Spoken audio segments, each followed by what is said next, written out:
She was just touching up her makeup before heading out. That decision ended up saving her entire family's lives, because right after she finished, when they were all about to leave together, they realized the front door wouldn't open. At first the family thought it was some kind of prank a friend had set up, but after checking every door and window in the house, they knew something was seriously wrong. Every single way out was sealed shut, like some invisible force had locked them in. To make things worse, their phones had completely lost signal. That sent the man over the edge. He grabbed an iron rod and started hammering at the window.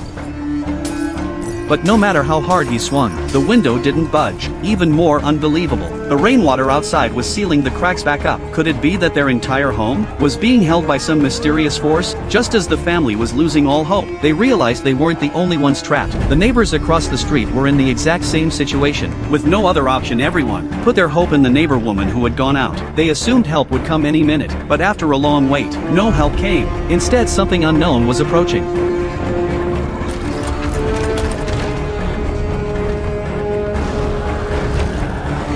Nobody took it seriously at first. They all assumed it was some kind of military equipment. Only one neighbor thought it might be an alien attack, but as the night wore on, the neighbor woman still hadn't come back. Jack finally knew something was really off. Desperate to get out, he grabbed a drill and went at the door full force. The drill bits snapped one after another, and the door still wouldn't open. The rain was even resealing every hole he made. The openings closed up one by one. Completely done with it, Jack picked up a sledgehammer and went for the wall. Even after tearing through the wall, they still couldn't break through the barrier. In that moment, Jack understood. This was beyond anything human technology could do. His wife spoke up. Maybe things would go back to normal after a good night's sleep. Jack figured it was worth a shot, so they went to bed. But when they woke up the next morning, nothing had changed. Every door and window was still completely sealed. They had to accept that this could go on for a long time. Fortunately, Jack had looked into survival situations before. He knew that to make it through, building up supplies had to come first. He started taking stock of all the food they had, and collecting every bit of water he could store. By Jack's estimate,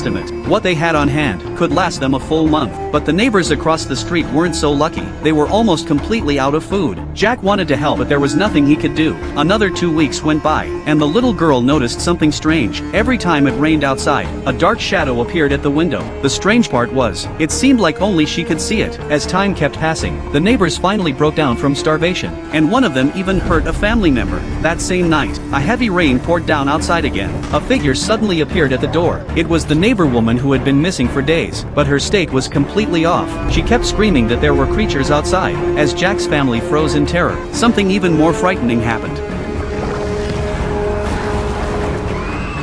Jack yanked the curtains shut. Was there really something terrifying out there? A full month had now passed, and boredom and despair had become their worst enemies. Then all of a sudden, a loud crash echoed from inside the chimney. The chimney cap had fallen down from the top. They looked up through the flue, and could actually see the sky outside. The little girl's eyes went wide. Maybe they could escape through there. But the chimney was too narrow for any adult, so the only one who could take on this mission was the little girl. Jack rigged up a simple pulley system, and slowly pulled his daughter up through the flue inch by inch. But just as hope was within reach, the dog let out a terrible cry. After seeing that, Jack told his wife to take the kids back to the bedroom. His wife knew right away what he was about to do. She turned on the TV to cover the sound, to end the suffering of their longtime companion. As heartbreaking as it was, with Jack with the meat in the freezer, his heart heavy, that day the little girl went to bring in a plant from the windowsill. But in the next second, that same eerie shadow that had appeared before showed up right in front of them again.